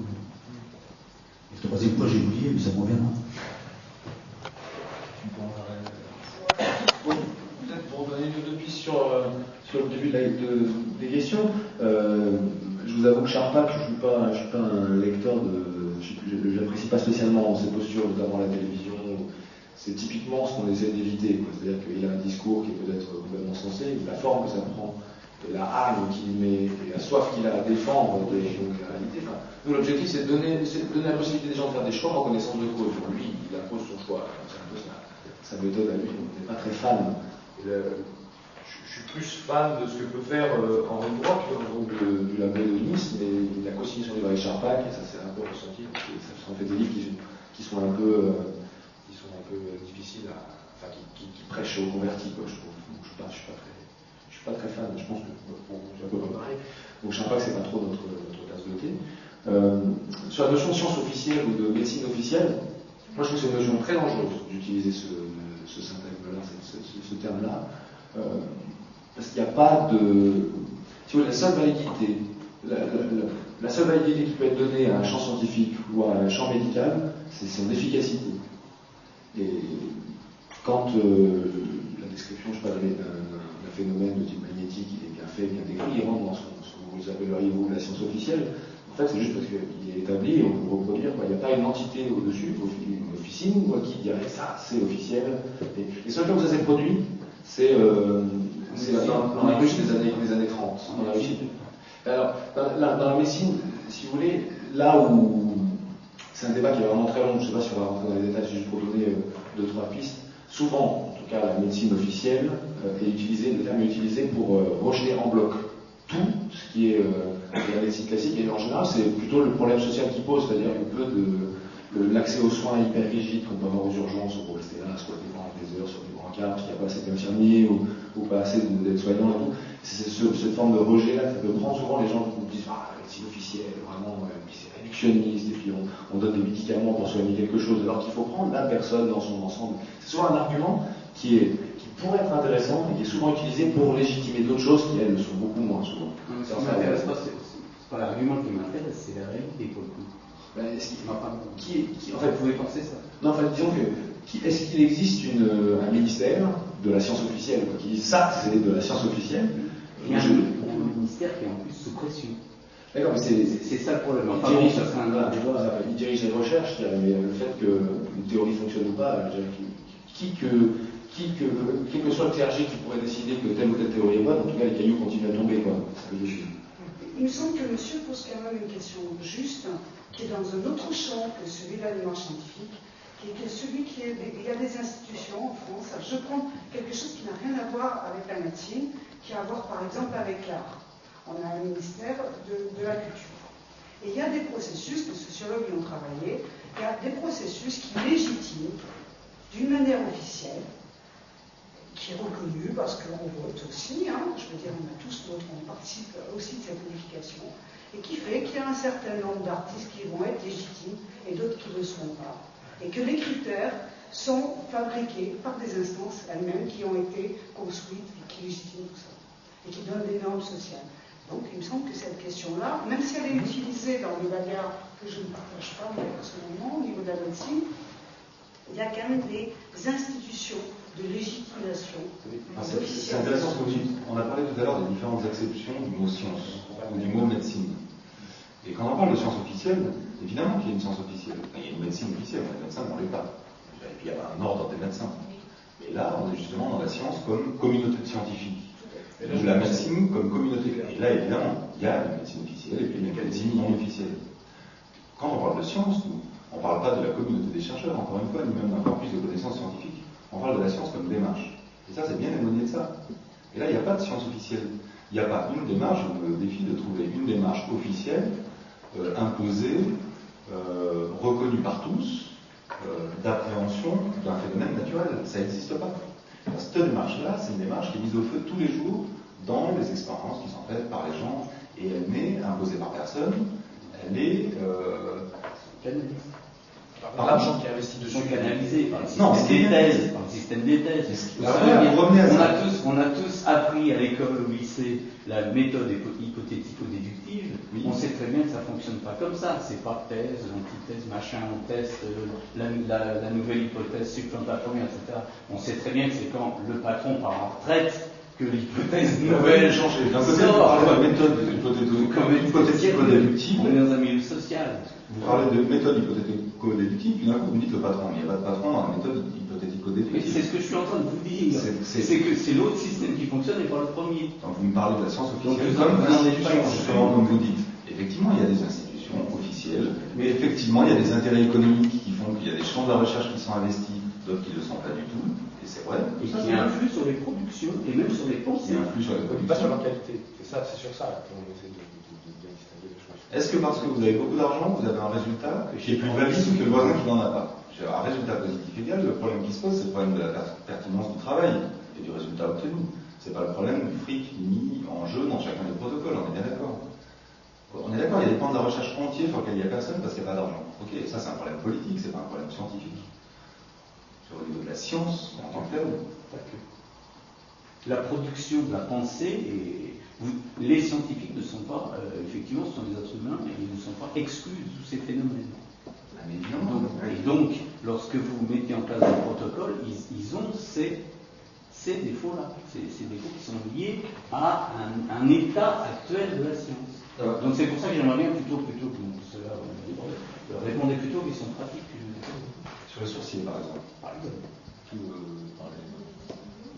On peut dire une petite chose, c'est que le problème, c'est que dans la nature, quand il se passe quelque chose, c'est le problème de savoir quelle est la cause de tel accident de la route. Il peut y avoir des dizaines de cofacteurs qui sont intervenus. Comment savoir lequel était pertinent? Il y a quelque chose à la fois, le fait que les planètes tournent autour du Soleil, il y a la gravité, dans chaque phénomène, il y a plein de choses qui arrivent. Quand vous voulez essayer de détecter des choses, comment savoir si une structure métallique, un pont, comment fabriquer un pont, pas qu'il s'écroule, en partant d'aucune connaissance? Si vous partez du problème entier, c'est juste trop compliqué, il y a trop de paramètres, on ne peut pas faire des choses comme ça. Il faut bien partir de petites choses simples. Donc pour un pont, effectivement, la science de base de la mécanique, c'est on prend une tige d'acier, c'est ce qu'on appelle la théorie des poutres. On appuie un peu dessus, on regarde ce qui se passe quand on appuie, comment ça fléchit, comment ça casse. Une fois qu'on a bien compris ça, on essaye avec deux, on essaie de trouver des règles avec ça. Puis une fois qu'on a fait tout ça, on essaie d'en faire un pont, peut-être que le premier il s'écroule parce qu'on a oublié un truc qui était important, on retourne, voilà, on commence à des choses simples, on bâtit. Quand on fait une expérience de labo, même que ce soit avec la gravité aussi, on fait des petites choses simples, puis quand on pense avoir compris quelque chose sur le cas simple, on essaie de voir si on arrive à prédire quelque chose sur le cas complexe. Si ça se plante, c'est qu'on a loupé quelque chose, on recommence, on fait notre hypothèse, on recommence. Il faut bien commencer avec du simple, où il n'y a pas 10 000 paramètres à la fois, où on contrôle à peu près une chose à la fois. Donc, comment savoir? Alors, dans le cas du sourcier, c'est facile parce que ça a déjà été fait un certain nombre de fois. Alors, tout d'abord, il se trouve que les tests sont faits avec des personnes qui sont d'accord pour le faire et qui sont d'accord sur le principe. C'est-à-dire que quand vous prenez des gens qui sont sourciers, bon, il y a plein de techniques différentes, il y en a où effectivement il faut telle baguette, telle façon, telle technique et tout. C'est pas nous qui allons dire comment il faut être sourcier, c'est pas nous qui disons ce que c'est qu'un bon ou un mauvais sourcier. C'est leur problème de dire entre eux quelle est leur technique. Nous, on essaie juste de voir ce qui marche pas. Donc, comme on essaye d'éliminer les biais, comme on a vu avec le double aveugle, etc., on voit s'ils sont d'accord avec le fait de faire ça. On leur pose la question, par exemple, effectivement, chercher un puits et puis voir si un seau d'eau sous un drap est plein ou vide, c'est pas le même problème. Donc, on leur demande si vous pensez que vous arriveriez ou pas. On peut leur demander de faire un petit test d'abord pour voir s'ils y arrivent comme ça, en blanc. C'est à eux de dire s'ils pensent qu'avec leur méthode, ils pensent que ça va marcher ou pas, ce qu'on peut modifier. Et donc, il y a un certain nombre de tests qui ont été faits, mais en vraie grandeur, avec... le problème de la canalisation, c'est qu'effectivement, si vous savez qu'il y a une canalisation, comment savoir si vous n'avez pas inconsciemment fait quelque chose? Donc, mais en fait, le cas des canalisations, c'est commode parce qu'effectivement, on peut les masquer. Et donc, un protocole, ça consiste effectivement à faire passer des tuyaux sous un plancher ou sous une dalle, avec dès qu'il passe de l'eau dedans, dès qu'il passe pas de l'eau. Comme ça, vu de dehors, on voit pas la différence, on voit pas... Voilà. Et effectivement, les sourciers ont été d'accord avec ça, qui pensent avoir leur méthode, qui pensent réussir, et on les fait fonctionner avec ça, et on voit ce qu'ils en pensent. Donc, effectivement, vous pouvez dire que tous ces sorciers sont nuls, parce que moi je pense qu'on aurait pu. Dans ce cas-là, on peut monter une nouvelle expérience. Il s'est trouvé un certain nombre de sorciers pour faire un certain nombre de protocoles où effectivement, avec leur méthode, ils étaient d'accord pour essayer de repérer la présence d'eau ou pas dans les canalisations. En pensant y arriver, voilà. Des choses comme ça ont été faites. Il faut bien faire des choses simples avant d'arriver à des choses compliquées. Juste ajouter une petite chose. Il y a deux choses importantes. Une chose qu'a déjà mentionné Boris, qui est le test blanc. C'est qu'on essaie, avant de commencer l'expérience, de faire un test blanc où on élimine simplement les contraintes liées au double aveugle et à la randomisation. D'accord? On conserve les autres. Ça, c'est pour vérifier que les contraintes techniques, notamment qu'on met en place autour d'une expérience, n'influent pas sur la qualité, par exemple chez un radiesthésiste ou chez un sourcier, de la réception de son signal. D'accord? C'est-à-dire que si on fait passer des canalisations, notamment une dizaine de canalisations sous un plancher, en demandant au sourcier d'identifier laquelle fait passer de l'eau ou pas, on va d'abord lui indiquer, lui dire, voilà, on va faire passer l'eau dans cette canalisation, la canalisation 4, en faisant avec double aveugle, il sait que l'eau passe dans cette canalisation, et on va lui demander avec ses instruments, et dans le cadre de l'expérience, de vérifier si effectivement ça fonctionne toujours ou pas. Il n'y a qu'une fois que ce test blanc a été validé, on commence l'expérience. Si le résultat est négatif, on range notre matériel et c'est terminé. Ça veut dire que, ou alors, si on a le temps, on cherche le paramètre qui vient influer sur la performance et on essaie de l'éliminer. Donc ça, c'est la première chose. Le test blanc, très important. Deuxième chose, tous les paramètres, pour éviter, si vous voulez, cet effet lié au stress de l'expérience, on va appeler ça comme ça. C'est-à-dire le fait que la personne se retrouve dans une situation qui n'est pas la situation habituelle de sa pratique. On va essayer de prendre en compte le maximum de paramètres qui font partie habituellement de la pratique de cette personne, et parfois je suis sûr que c'est pas simple, à partir du moment où vous ne mettez pas en péril la rigueur de l'expérience. Je vais revenir sur le test qu'on prépare avec le radiesthésiste.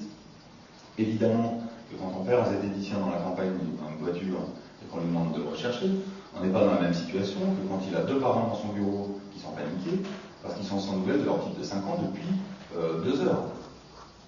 Vous imaginez l'urgence pour lui, la situation d'urgence dans laquelle il se trouve, le stress que communiquent les parents, évidemment, ce qui peut en retirer au niveau médiatique. Enfin, les enjeux sont tous les mêmes, on est bien d'accord.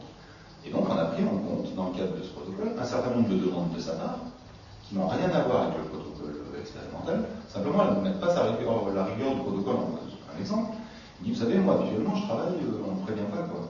Les gens débarquent et puis ils me disent, ma petite est perdue. Et j'ai peut-être besoin de cette situation d'urgence pour être performant. Alors, ce que je vous demande, c'est de pas m'indiquer le jour où vous allez venir. On va se mettre d'accord sur une fourchette. Vous débarquez un matin, alors vous le voulez, vous sonnez, hop, et on se lance dans le test. Aucun problème. On peut faire ça. Alors, on ne met pas du tout en cause la rigueur du protocole expérimental. Donc on peut faire ça. Il y a tout un tas de choses qu'on essaie de prendre en compte pour s'approcher autant que possible. Alors, contraindre quand même les conditions d'expérience, parce qu'il faut bien, il y a un moment, il faut bien qu'on doit. Enfin, il faut un moment où on doit retirer quelque chose du travail qu'on est en train de faire, sinon on reste chez nous. Mais on essaie autant que possible de reproduire un environnement qui est le plus proche possible de la pratique de la personne avec qui on travaille. Dans la lignée de la pertinence du... Dans la lignée de la pertinence du protocole, j'avais aussi une question pour vous. Comment vous pouvez vous assurer dans les expériences de type pas sourcil anesthésiste ou magnétiseur, si j'ai bien compris, vous faites pas mal de relevés à la suite, que tous les relevés sont indépendants les uns des autres. Parce que c'est une des suppositions, en fait, quand on fait des tirages, tous les tirages sont indépendants les uns des autres. Et ça, j'imagine que c'est pas évident, parce qu'on a affaire à un être humain. Ça passe par une discussion avec le praticien, par une bonne connaissance de sa pratique. On ne fait pas une expérience. Sur Jean-Luc Rosier, on n'a toujours pas commencé à travailler sur le protocole avec lui. On a déjà passé une journée complète, 12 heures avec lui, à ne faire que discuter. On n'a fait que l'écouter parler. Il nous a parlé, lui, il nous a raconté toutes ses expériences. Voilà. Et puis parce que ça permet aussi d'établir une relation qui est une relation sympa, il y a toujours cette volonté de convivialité. Et on découvre un certain nombre de choses. Par exemple, quand on a travaillé avec le magnétiseur ressentait un signal dans sa main, à proximité d'une zone pathogène, une zone problématique, il ressentait un signal dans sa main. On s'est assuré, par exemple, que ce signal qu'il ressentait disparaissait bien quand la personne disparaissait elle aussi. Qu'il n'y avait pas une espèce de réminiscence du signal. Lui, il travaille dans un cabinet, donc avec une espèce de table de massage. On s'est assuré que quand son patient partait, il n'y avait pas une réminiscence du signal sur la table. Parce qu'évidemment, à ce moment-là, on se retrouve dans le cas que vous citez, entre deux essais, on a l'essai d'avant qui vient influer les essais d'après. Donc ça passe par la discussion. On lui demande éventuellement de valider un certain nombre de choses auxquelles il n'a peut-être jamais pensé, quoi. Et donc il vérifie tous ces points-là. Autre question qui est un grand classique. Est-ce que il y a depuis la dernière fois où je vous avais vu, il y a eu un petit débat sur l'homéopathie. Et à l'époque, il me semble qu'il n'y avait pas encore, et il n'y en a toujours pas en fait, de tests en double effet, en double aveugle sur les homéopathies. J'imagine que ça n'existe toujours pas, ou qui ont montré les soi-disant bienfaits. Il y en a, en fait. Il y en a plusieurs, assez nombreux, et qui concluent tous à une efficacité de l'homéopathie qui n'est pas nulle, mais qui ne dépasse pas l'effet placebo. Alors, en fait, je rebondis sur ce qu'il a fait, et je crois qu'un des arguments des homéopathes, c'est de dire qu'en fait, on ne peut pas faire de l'homéopathie en double aveugle, parce que justement, on n'est pas dans le contexte de l'homéopathie, parce qu'on ne peut pas faire de l'homéopathie en double aveugle. Comment on peut répondre à ce genre d'argument?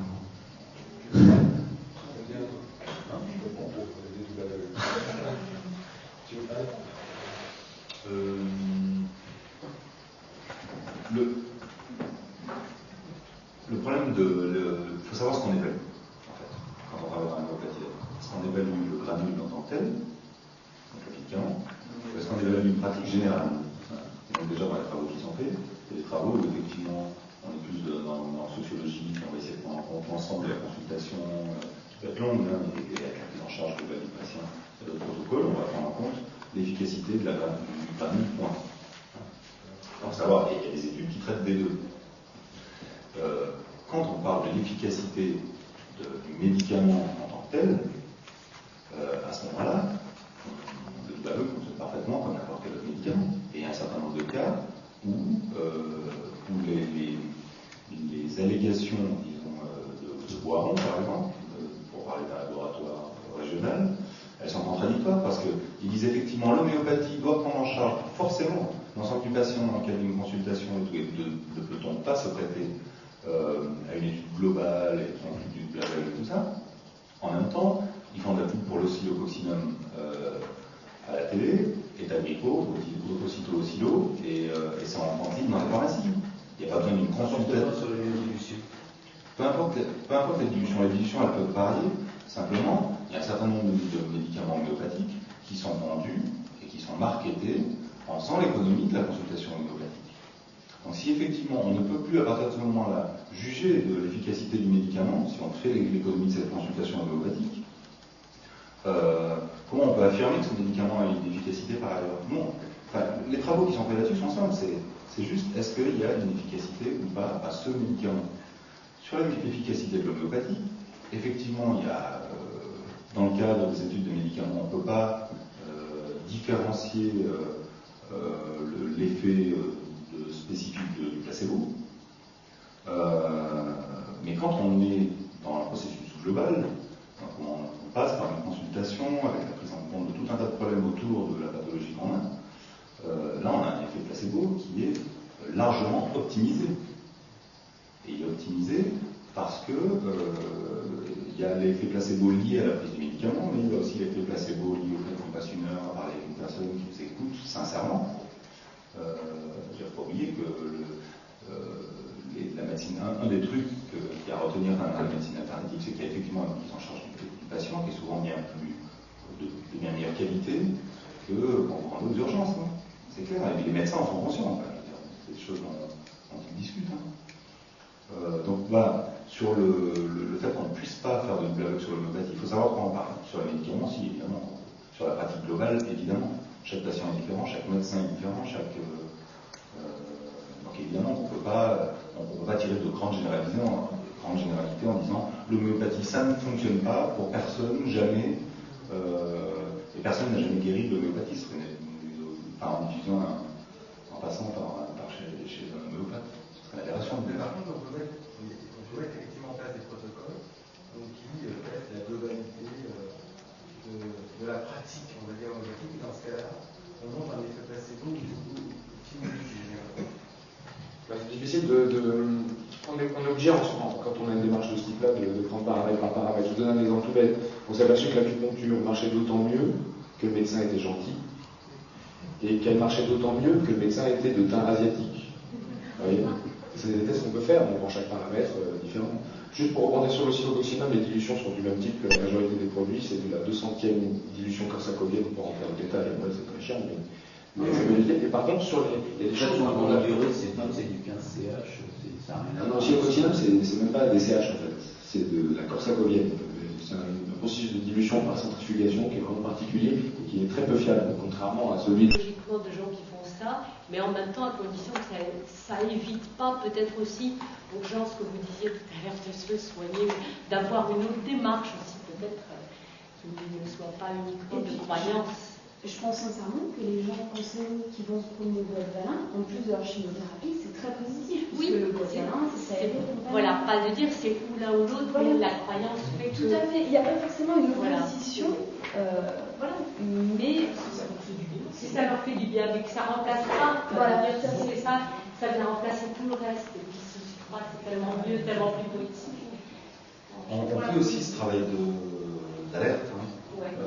Récemment, au salon Naturissima, par exemple, on s'était ému auprès d'un certain nombre de médias de l'existence d'un stand qui était le paravent d'une secte, par exemple. Alors, ça, c'est le travail d'alerte. Le truc, c'est que on ne fait pas des conférences qu'avec des alertes. On devrait passer la soirée à dire bon, attention à celui-là, attention. Oui, mais et puis les alertes, il faut se baser sur quelque chose pour alerter dessus. Et donc on peut se baser effectivement sur des rapports, le rapport qui est sur les sectes qui est paru il y a pas très longtemps. On peut aussi essayer de mettre en place, nous on essaie plutôt de mettre en place des outils qui nous permettent, mais il faut le faire aussi. Surtout dans une situation telle que celle que vous décrivez, où la vie où celle dont parlait Karim, on dénonce effectivement ce genre de truc. On dénonce aussi, hein, par contre. On n'est pas tout là. La rencontre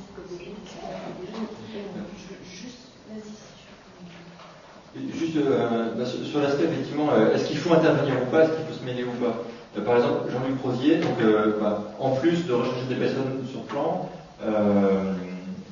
il consulte aussi, on appelle ça la paramétrie, je sais ce qu'il fait exactement. Magnétiseur, voilà. Par contre, il marque, donc il fait aussi des ordonnances en disant s'il faut faire des choses ou pas. Par contre, il y a marqué en bas, attention, si vous suivez un traitement, continuez à le suivre. Donc bon, ça peut pas faire, si ça peut pas faire de bien, ça peut pas faire de mal, du moment qu'on arrête pas ça. Il y a quelqu'un dans la région, quelque chose qui a marché très fort à niveau de Chambéry et qui fait encore beaucoup de mal maintenant, qui est la médecine nouvelle du docteur Hammer, qui a toute une théorie alternative de la médecine et qui dit, et tout ce qu'on vous dit actuellement sur les vaccins, la médecine est complètement faux, arrêtez vos traitements, ça vous fait du mal, suivez la méthode d'un mois. Et là, ça s'est terminé par mort d'homme, mort d'enfant. Donc c'est pas la même chose. Le problème après, c'est que, voilà, est-ce que c'est extrême? Jusqu'où on va? Est-ce que c'est gentil? Ça fait prendre un risque? Après tout, je veux dire que si des gens prétendent que la médecine actuelle ne marche pas bien, ça fait toujours à tout hasard essayer quand même de prendre les médicaments. Voilà. Mais c'est l'extrémité qui peut devenir dangereuse.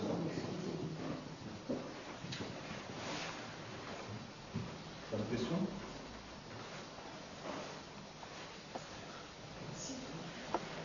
Donc on va cesser de ce délite et puisqu'il n'y a plus de questions, je pense qu'on...